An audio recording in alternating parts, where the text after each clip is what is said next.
तो આજે આપણા ઈષ્ટદેવ ભગવાન શ્રી રામચંદ્રજી મહારાજના પ્રાગટ્ય દિવસ છે એટલે રામનવમીની સૌને હું શુભેચ્છાઓ પાઠવું છું। સૌને મારા જય સિયારામ। આજે મહત્વના બે વિષયો ઉપર ગુજરાતભરની જનતાનું ધ્યાન દોરવાનું છે। ગઈકાલે વિધાનસભામાં મારો એક તારાંકિત પ્રશ્ન હતો। પ્રશ્ન ક્રમાંક 68 થી મેં એક પ્રશ્ન પૂછ્યો હતો અને ગૃહમંત્રીએ મને લેખિતમાં જવાબ આપ્યો। જો કે એની વિધાનસભામાં ઊંડાણપૂર્વક ચર્ચા ઊભા થઈને જે કરવાની હોય એ નથી થઈ શકી સમયના અભાવે, પરંતુ જવાબ જે આવ્યો એ ચોંકાવનારો છે। મેં એવું પૂછ્યું હતું કે અમદાવાદ અને સુરત જિલ્લામાં આખામાં કેટલા લોકોએ સ્વરક્ષણ હથિયારનું લાયસન્સ લીધું છે પોતાના માટે, સિક્યુરિટી ગાર્ડ કે પાક રક્ષણ કે અન્ય કોઈ લાયસન્સની વાત નથી કરી, માત્ર માણસ પોતે કમરે લટકાવવાની રિવોલ્વરના લાયસન્સો કેટલા લોકોએ લીધા છે। અને મને સરકારે આશ્ચર્યજનક આંકડો આપ્યો કે અંદાજે સુરતની અંદર 2900 લોકો અને અમદાવાદમાં 5100 લોકો, એમ કુલ મળીને લગભગ 8000 લોકો પાસે હાલમાં રિવોલ્વરના લાયસન્સ છે અને 1000 અંદાજે 1000 કરતાં પણ વધુ લોકોએ નવા હથિયારો મેળવવાની અરજી આપી છે। અને આ જે કાંઈ 8000 લોકો પાસે હથિયારો છે એ 8000 લોકોએ સરકારને એવી અરજી આપી હોય કે મારા જીવને જોખમ છે, મારા મિલકતને જોખમ છે, મારા ઉપર ભય છે, માટે મને બંદૂક આપો। સરકારે એને મંજૂરી આપી તો જ એની પાસે હથિયાર આવ્યું। આ આંકડો ખાલી સુરત અને અમદાવાદ બે જિલ્લાનો છે। રાજકોટ, મોરબી, ભાવનગર, જામનગર એનો આંકડો તો હજુ બાદ। આ આંકડો એવું બતાવે છે કે ગુજરાતના જે કોઈ પણ સુખી સંપન્ન લોકો છે એમને ગુજરાતની પોલીસ ઉપર કોઈ ભરોસો નથી, કાયદો વ્યવસ્થા ઉપર ભરોસો નથી, સરકાર ઉપર કોઈ ભરોસો નથી।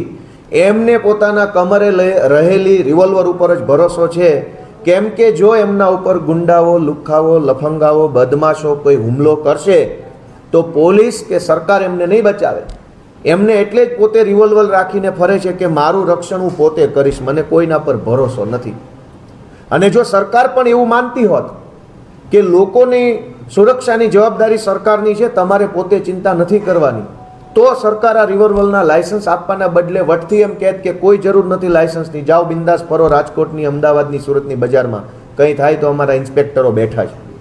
પણ સરકારે બાંહેધરી આપવાના બદલે લાયસન્સ આપી દીધું કે તમે તમારું કરો પોતે। આ તો 8000 લોકો છે અને આ તો બે જિલ્લાના છે। મારું એવું માનવું છે કે ગુજરાતમાં લગભગ 1 લાખ લોકો અંદાજે રિવોલ્વરના લાયસન્સ લઈને ફરતા છે। મારો આવો અંદાજ છે, કદાચ આંકડો વધુય હોય અથવા ઓછો પણ હોય, પણ ગુજરાતમાં ગન કલ્ચર જેવું યુપી બિહારમાં ગન કલ્ચર છે કે દરેક માણસ કટ્ટા લઈને રખડે છે અને ગમે ત્યારે ભડાકા કરે।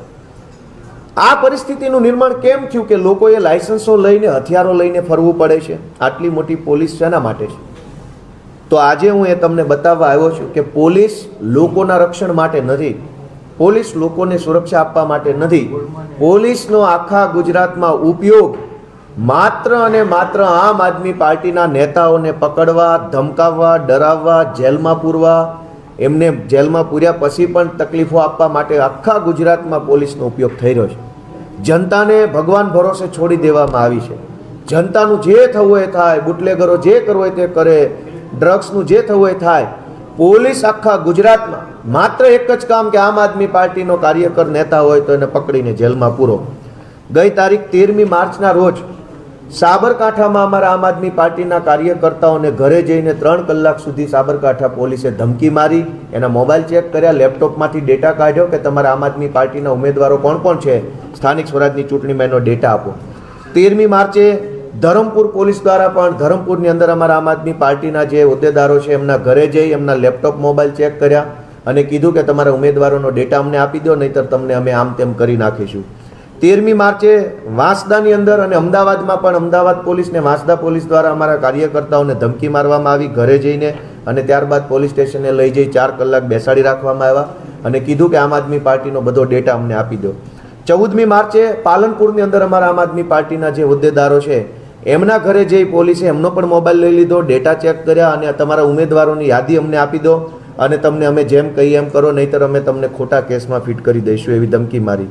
15મી માર્ચે સુરેન્દ્રનગર પોલીસે અને ચોટીલા પોલીસે સુરેન્દ્રનગર અને ચોટીલાની અંદર કાર્યકર્તાઓને પોલીસ સ્ટેશને બોલાવી ધાકધમકી કરી, ઘરે જઈને ધાકધમકી કરી. એમની પાસેથી પણ વિધાનસભા અને જે ડેટા છે કાર્યકર્તાઓનો, ઉમેદવારોનો ડેટા દાબ દબાણથી માંગવાની કોશિશ કરી.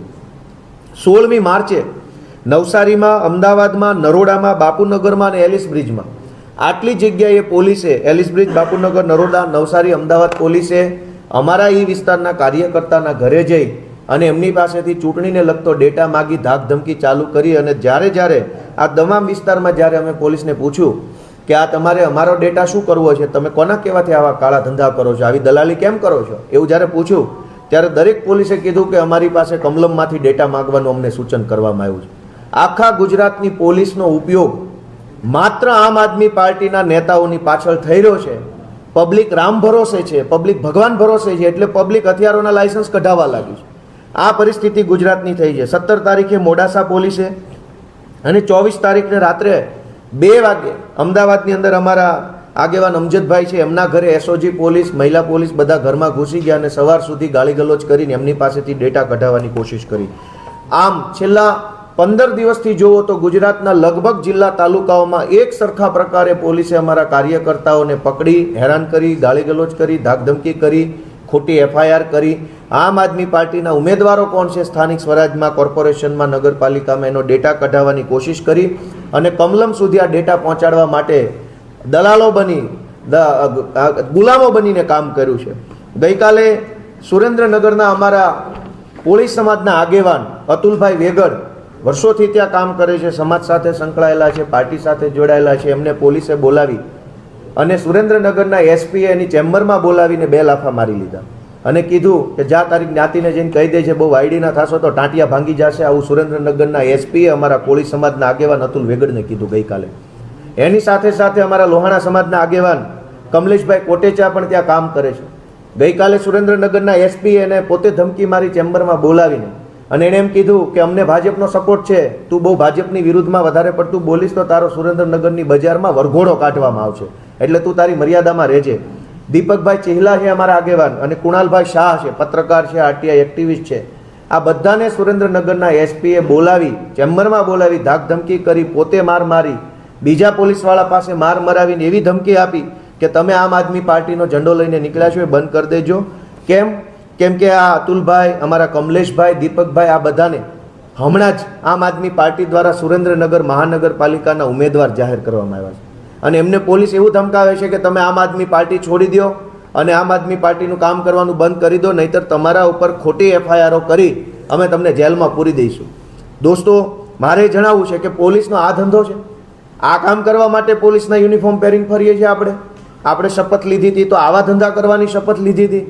આખા ગુજરાતની પોલીસ અત્યારે જનતાને રામ ભરોસે મૂકી, જનતાને ગુંડાઓના હવાલે કરી દઈ, જનતાને બુટલેગર, માફિયા, તોડબાજોના હવાલે છોડી દઈ, માત્ર ને માત્ર એસપી, આઈજી લેવલના, ડીવાયએસપી લેવલના અનેક અધિકારીઓ માત્ર ને માત્ર રોજ જાગીને આમ આદમી પાર્ટીના કાર્યકર્તાઓની પાછળ પડ્યા છે. મેં તમને ડેટા આપ્યો અને જનતા હથિયાર લાયસન્સો લઈ રહી છે. આ પરિસ્થિતિની અંદર ગુજરાતભરની જનતાને મારી એક જ વિનંતી છે કે આમ આદમી પાર્ટી આંદોલનમાંથી નીકળેલી પાર્ટી છે. અમે લડાયક માણસો છીએ. કોઈ એસપી આઈજીને દમદાટીથી બી જવાવાળા અમે નથી. અને જે એસપી આઈજી ભાજપની દલાલી કરે છે એને જોઈ લઈશું, શુદ્ધ ગુજરાતીમાં જોઈ લઈશું. એ કોઈ ટેન્શન નથી.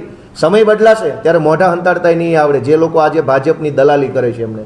પણ સવાલ એ છે કે જો પોલીસ ભાજપની દલાલ બનીને કામ કરે અને જનતાને ગુંડાઓના હવાલે સોંપી દેવામાં આવે, ગમે ત્યારે ખૂન થઈ જાય, ગમે ત્યારે રાજકોટમાં એક વેપારીની હમણાં હત્યા કરી નાખી થોડાક દિવસ પહેલાં, ખુલ્લેઆમ છરીઓ મારી દેવામાં આવે છે, તો પોલીસ કંઈ નહીં કરે. અને આ પરિસ્થિતિમાં જનતા હવે પોતે હથિયારોના લાયસન્સ લેવા લાગી છે. એનો ડેટા મને ખુદ ગૃહમંત્રીએ આપ્યો છે. ત્યારે એક જ વિનંતી છે કે આ સ્થાનિક સ્વરાજની ચૂંટણી ભાજપ એક યુદ્ધની જેમ લડવા જઈ રહી છે, ત્યારે અમે પણ આ યુદ્ધ માટે તૈયાર છીએ. જનતાને વિનંતી છે કે આ યુદ્ધની અંદર સત્ય, ન્યાય, નીતિનો સાથ આપે, ઝાડુનો સાથ આપે, આમ આદમી પાર્ટીનો સાથ આપે.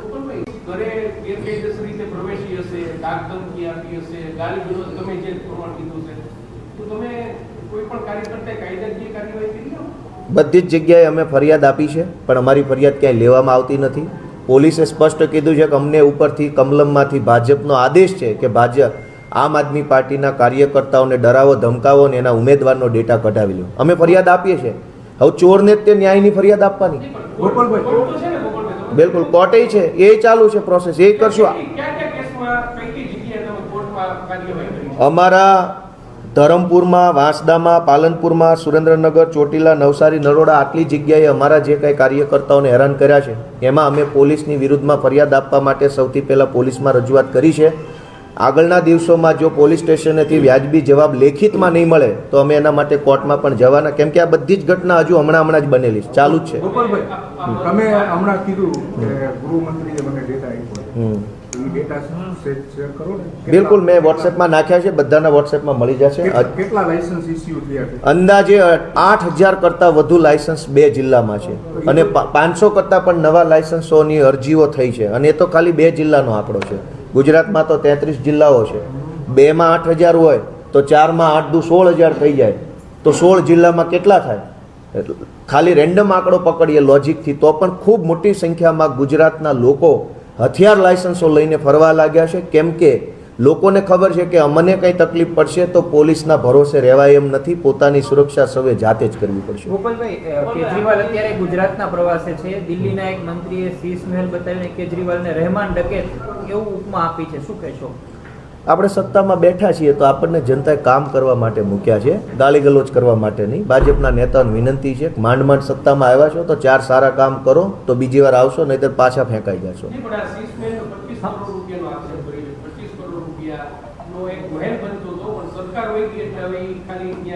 પ્રદર્શની તરીકે રાખી વાર્તારે વાર્તા છે ભાઈ. અહીંયા ભાજપના કોર્પોરેટરોએ 100 કરોડનું કરી નાખ્યું છે અને તમે મુખ્યમંત્રી ઉપર 25 કરોડના આરોપ લગાવતા શરમ નહીં આવતી? અહીં ભાજપમાં જે રાડાના મકાનો છે, જે સરકારી મકાનો, એમાં ભાજપના કોર્પોરેટરોએ કેટલા કરોડનું કરી નાખ્યું રાજકોટમાં જ. એ જ પાર્ટીના લોકો મુખ્યમંત્રી પર 25 કરોડનો આરોપ લગાવશે, શરમ આવવી જોઈએ. રાજકોટ ભાજપના કોર્પોરેટરોને ખિસ્સા ખંખેરે તો 100-200 કરોડનો માલ કમાયા. ખાલી કોર્પોરેટર લેવલના માણસો 100-200 કરોડની કાળી કમાણી કરી લેતા હોય, મુખ્યમંત્રી પર 25 કરોડનો આરોપ લગાવતા હોય તો એનો મતલબ સમજી લો કે અરવિંદ કેજરીવાલ દેશના સૌથી કટ્ટર ઈમાનદાર વ્યક્તિ છે, હતા ને રહેશે. ને તો હવે તો કોર્ટમાંથી જજમેન્ટ આવેલું છે, કોર્ટે કહી દીધું કે નિર્દોષ માણસ છે, પછી ક્યાં કોઈ આરોપની વાત રહી? એમની રહેમાન ડકેત આ શબ્દ પ્રયોજવો, હવે જેણે પ્રયોજ્યો એ ભાઈ એના પોતાના પરિવારમાં જે રીતની એને પાલન પોષણ થયું હોય એ પ્રકારના શબ્દો વાપરે.